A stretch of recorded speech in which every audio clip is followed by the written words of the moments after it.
Bulkterminal Zeeland werd al 2 jaar in het diepste geheim in de gaten gehouden. Want een heel bedrijf dat zich bezig zou houden met cocaïnesmokkel, dat is bijzonder, zegt de politie. Wat het nog meer uniek maakt is dat er een aantal directieleden verdacht worden.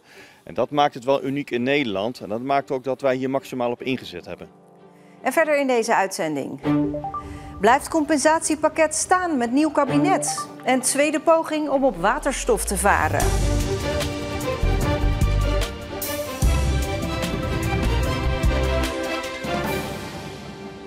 Goedenavond. In het diepste geheim hield de politie het bedrijf Bulkterminal Zeeland al 2 jaar in de gaten. Dat vertelden ze vandaag. Gisteren werd het bedrijf door de burgemeester van Vlissingen voor 1 jaar gesloten in verband met drugshandel. Al met al een unieke zaak, zegt de politie. Het is uniek dat het bedrijf als bedrijf verdacht wordt om dit proces van cocaïnesmokkel te faciliteren. Wat het nog meer uniek maakt is dat er een aantal directieleden verdacht worden. En dat maakt het wel uniek in Nederland. En dat maakt ook dat wij hier maximaal op ingezet hebben. De zaak kwam aan het rollen doordat de politie kon meelezen met geheime chatberichten die de directieleden van Bulkterminal Zeeland stuurden via afgeschermde telefoons. Nou, in de versleutelde berichten hadden wij indicaties van betrokkenheid bij zware en georganiseerde criminaliteit, in concreto drugsmokkel. Maar de politie wil meer bewijs verzamelen en dus is alles uit de kast getrokken. Heimelijke technieken, inzet van mensen en middelen, het aftappen van informatie, maar ook kijken of je dichtbij de crimineel kan komen. Ondanks de verdenking van grootschalige cocaïnesmokkel door het bedrijf is op het terrein nooit iets gevonden. Ook niet tijdens de grote inval op 6 mei. Wel hebben wij in het onderzoek kunnen constateren dat er daadwerkelijk op een aantal momenten ook cocaïne aanwezig is geweest op het bedrijf. En vanuit het bedrijf weer verder is gegaan. Dus daar zijn ook partijen in beslag genomen. De vraag is of naast de 3 directieleden die vastzitten, andere medewerkers van het bedrijf ook betrokken zijn geweest. Nou, wij hebben ons echt gericht op de top van het bedrijf. Ik kan niet uitsluiten dat ook individuele medewerkers betrokken zijn geweest bij de illegale handel en het plegen van criminaliteit. En tegelijkertijd hebben wij daar ook geen onderzoek naar gedaan. Dus ga ik ook die beschuldiging zeker niet op tafel leggen. Als daar nog ernstige strafbare feiten in naar voren komen, sluit ik ook nadere aanhoudingen niet uit. Bij Bulkterminal Zeeland is Mercy Kamermans. Ja, Mercy, de recherche noemt het uniek. Maar ik dacht dat we inmiddels wel wat gewend waren in de haven van Vlissingen. Ja, dat is ook wel een beetje zo. Maar dan heb je het vooral over corrupte havenmedewerkers bij een bedrijf. Hier en daar eentje. Maar hier hebben we het dus over een compleet bedrijf. En ook over de top van een bedrijf. En dat is dus wel heel uniek. Bovendien kennen we in Vlissingen vooral drugs in de containers, met bananen bijvoorbeeld. En bij Bulk hebben we dat nog niet echt gezien. Het is overigens wel zo dat dat in andere plaatsen, bijvoorbeeld in de haven van Gent, al wel het geval is geweest. Daar is al drugs aangetroffen, ook in de Bulk. Dus dan heb je het over zand of grind bijvoorbeeld. Ja, en nou loopt dit politieonderzoek dus al 2 jaar. Waarom duurde dat zo lang? Ja, zo'n rechercheonderzoek, ja, dat vraagt om een lange adem. Als je ook hoort welke middelen zijn ingezet, bijvoorbeeld het aftappen van telefoons, maar ook het zo dichtbij mogelijk bij de verdachte komen, dan denk je toch een beetje aan infiltratie. Ja, dat doe je niet in een paar dagen, maar dat heeft echt tijd nodig. En ja, de politie wil natuurlijk een gedegen onderzoek hebben, straks ook voor de rechtszaak die gaat spelen. Ja, en ook opvallend is dat er dus op het terrein zelf geen grammetje cocaïne is gevonden, hè? Nee, dat is wel bijzonder. Nu is het ook wel zo dat de politie heeft gezegd dat was ook niet het doel bijvoorbeeld van die inval op 6 mei om cocaïne te vinden. Maar ze zijn er echt zeker van dat ze wel cocaïne onderschept hebben op andere plekken die hier op het terrein is geweest. Nou moet het bedrijf dus voor 1 jaar dicht. De 3 directieleden zitten vast. Wat is de volgende stap die we kunnen verwachten? Is dat die rechtszaak? Ja, op 8 augustus is er een eerste voorbereidende zitting. Dan moeten die 3 directieleden dus voor het eerst voor de rechtbank verschijnen. Maar de inhoudelijke behandeling die laat nog wel even op zich wachten, want het onderzoek is nog steeds gaande. Er zijn bijvoorbeeld heel veel goederen in beslag genomen toen bij die inval. Dat moet nog allemaal onderzocht worden. Dus ja, het hele proces-verbaal is nog niet klaar en de inhoudelijke behandeling, dat gaat echt nog even duren. Dankjewel, Mercy.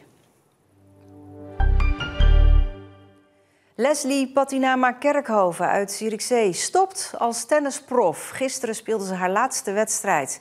In totaal is ze 15 jaar professioneel tennisser geweest. Ze werd 2 keer Nederlands kampioen in 2011 en 2018.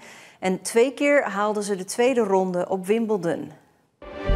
Woensdag, donderdag, vrijdag. De zomerscholen zijn weer gestart en die zijn populairder dan ooit. Dit jaar zijn er dan ook een aantal zomerscholen bijgekomen, zoals deze in Oostburg. Die in Hulst is ook nieuw. En verder zijn er zomerscholen in Vlissingen, Middelburg en Terneuzen. Op een zomerschool krijgen kinderen spelenderwijs bijles. Het compensatiepakket voor de misgelopen marinierskazerne loopt geen gevaar nu er een nieuw kabinet zit. Dat verzekert de uitvoeringsregisseur van dat pakket. Ook de provincie en de gemeente Vlissingen verwachten dat Den Haag de gemaakte afspraken gewoon zal nakomen. Maar toch lijkt bijvoorbeeld die extra beveiligde gevangenis maar moeilijk van de grond te komen. Het is alweer 4 jaar geleden dat Den Haag toezegde Zeeland te compenseren voor de marinierskazerne die niet doorging. Er kwam een pakket maatregelen ter waarde van 650 miljoen euro. Allemaal afspraken gemaakt door de kabinetten Rutte. De vraag is of het nieuwe kabinet zich wel gebonden voelt aan die afspraken. De bewindslieden zijn ongeveer 10 dagen onderweg. Eigenlijk nog maar volledig aan het inwerken. Ik denk als je vraagt waar zijn ze nu mee bezig, is gewoon de basis van hun portefeuille te verkennen. En het eerste is niet om iets te stoppen. Siebe Rietstra is een hoge ambtenaar die kantoor houdt op een ministerie in Den Haag. Vanaf het begin heeft hij de uitvoering van het compensatiepakket in handen. Volgens hem heeft het nieuwe kabinet ook een politiek belang om de afspraken met Zeeland na te komen. Ik heb nu helemaal geen aanleiding om te veronderstellen dat dat niet gebeurt. Juist ook het nieuwe kabinet wil investeren in veiligheid. Nou, de grootste project op dit moment is natuurlijk nog steeds de beveiligde gevangenis. Nou, dan heb ik geen zorg dat dat niet doorgaat. Ik praat erover door met Marcel de Kranen, politiek verslaggever. Marcel, vind jij dit geruststellende woorden? Nou, zo klinkt het wel. En ook de gemeente Vlissingen en de provincie Zeeland die laten geruststellende woorden horen. Ze zeggen ja, het kabinet zal zich echt wel gewoon aan gemaakte afspraken houden. Maar ja, als je je dan herinnert hoe dat met de marinierskazerne ging, 4 jaar geleden. Toen werd ook gezegd nee, hij komt er, het gaat door. Nou, we weten de uitkomst, hij kwam er uiteindelijk niet. Ja, en als je dat bedenkt, dan is enig cynisme, of laat ik beter zeggen, waakzaamheid wel op zijn plaats. Ja, want die extra beveiligde gevangenis, waar hij het ook over had, dat lijkt allemaal toch niet echt op te schieten. Hoe zit het daarmee? Nou, vandaag is de 8e voortgangsrapportage voor dat compensatiepakket gepubliceerd door het ministerie. En daarin wordt het volgende gezegd over die gevangenis. Een belangrijk onderdeel is het justitieel complex Vlissingen, het JCV. Zeg maar die grote, zwaar bewaakte gevangenis met een rechtbank daarbij. Daarover las ik in het laatste rapport, ja, er is een boom geplant. Dat is heel symbolisch en mooi, maar er moet nog wat meer gebeuren, neem ik aan. Nou ja, eigenlijk is het niet alleen symbolisch, maar er wordt een stad gemaakt en de grond wordt gekeken of die bouw rijp kan worden gemaakt. Er moeten dingen worden verwijderd. Maar het belangrijkste is dat in deze zomer, vlak na de zomer, wordt een beslissing genomen welke bouwcombinatie gaat bouwen. Maar voor het JCV is het nu wel erop of eronder de komende maanden? Nou, het is heel spannend natuurlijk of er een goede bouwer wordt gevonden die binnen de eisen die aan zo'n extra beveiligde gevangenis worden gesteld, dat kan en wil bouwen met alle aspecten daarvan. Ja, heel spannend, zegt hij. Wat maak jij ervan? Gaat dit na de zomer inderdaad gewoon gebeuren? Nou, ook hier is voorzichtigheid wel op zijn plaats. Ten eerste, die gevangenis is er gewoon nog niet. Het is gewoon een kale vlakte daar. En die oplevering van die gevangenis die is ook al een paar keer uitgesteld. Het was eerst 2026, toen werd het 2028. Inmiddels is het al 2030, dus die vertraging die hebben we al. En dan is het ook nog maar de vraag of dat bouwconsortium dat die gevangenis gaat bouwen, of die ook tijdig kan voldoen aan alle ingewikkelde eisen die aan zo'n zwaar beveiligde gevangenis worden gesteld. Maar goed, we zullen het zien. Dankjewel. Nerveuze gezichten bij techniekstudenten uit Delft. Zij deden een tweede poging om met een waterstofboot van Breskes naar Engeland te varen. Eergisteren probeerden ze het al, maar toen ging de boot op het laatste moment kapot. De waterstofboot lijkt op een speedboot die bij hoge snelheid uit het water komt en verder vaart op een soort waterskis. Tuesday it didn't work out. Today it's gonna work out. Today we're gonna cross to Ramsgate. We're gonna do it. Vanuit hier in Breskens gaan we naar Engeland varen. De grote afstand over de Noordzee oversteken. Om te laten zien wat wij als studenten kunnen met waterstof in de maritieme industrie. 1. Yes!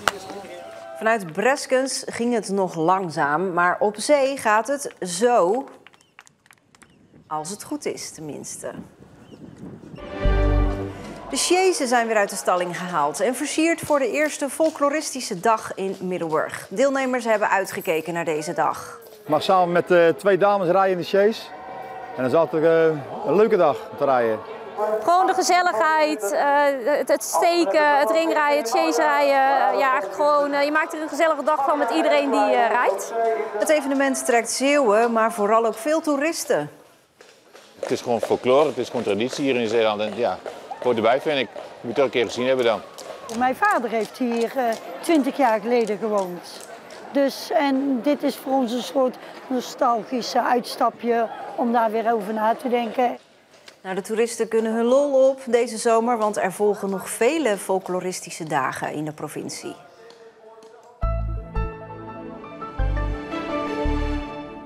Een afwisseling van zon en wolken vandaag. En dan met name zon, vooral in de middag. Het was aangenaam met 20 tot 22 graden en het bleef voor de verandering droog. Morgen komen er weer perioden met regen aan en de temperaturen dalen. In onze app en op de website vind je nog een verhaal over een weg in Ierseke die een maand lang afgesloten was en niemand wist waarom. Nu is dat bekendgemaakt en het is niet waar je als eerste aan denkt. Kijk even online als je wilt weten wat de reden was. Tot zover Zeeland Nu. Geen zweetbanden vandaag, dat is over. Toch een hele fijne avond.